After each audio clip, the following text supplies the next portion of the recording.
Jack Trout, author of Differentiate or Die, writes about companies who successfully manage differentiation-based strategies.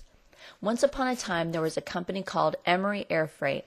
They were the biggest freight forwarders, and their strategy was to offer overnight delivery, 2-day delivery, small package delivery, and large package delivery. Whatever you wanted delivered, they delivered it. Then along came Federal Express. They sacrificed a lot of business and offered only small packages overnight. Their difference? Overnight. FedEx became a well-differentiated success. Emery went bankrupt. Since then, FedEx has added 2- and 3-day delivery and ground service, which Trout argues in the long run can be a mistake. When you study businesses over a long period of time, you can see that adding more can often weaken growth, not help it. Focus strategies involve focusing on a specific market niche and restricting focus to a single subset of customers. It attempts to position the firm to successfully exploit a narrow market segment in which there's little or no competition.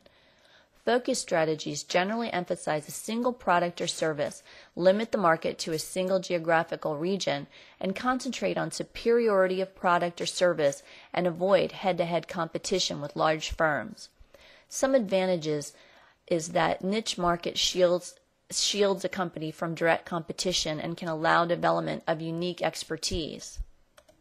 Some disadvantages of this approach is that focus markets can quickly erode if the focus strategy is imitated by someone else, if the target market segment is structurally unattractive, if the target segment's differences from other segments narrow, and if new firms sub-segment the industry.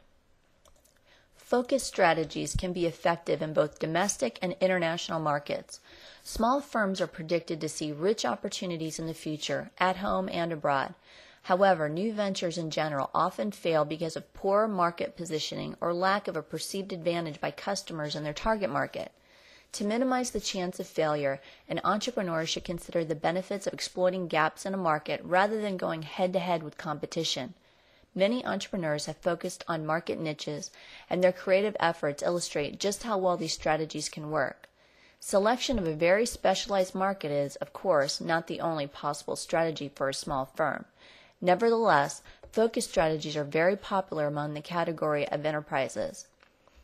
It allows a small firm to operate in the gap that exists between larger competitors. If a small firm chooses to compete head-to-head with other businesses, particularly large corporations, it must be prepared to distinguish itself in some way, for example, by attention to detail, highly personal service, or speed of service, in order to make itself a viable competitor.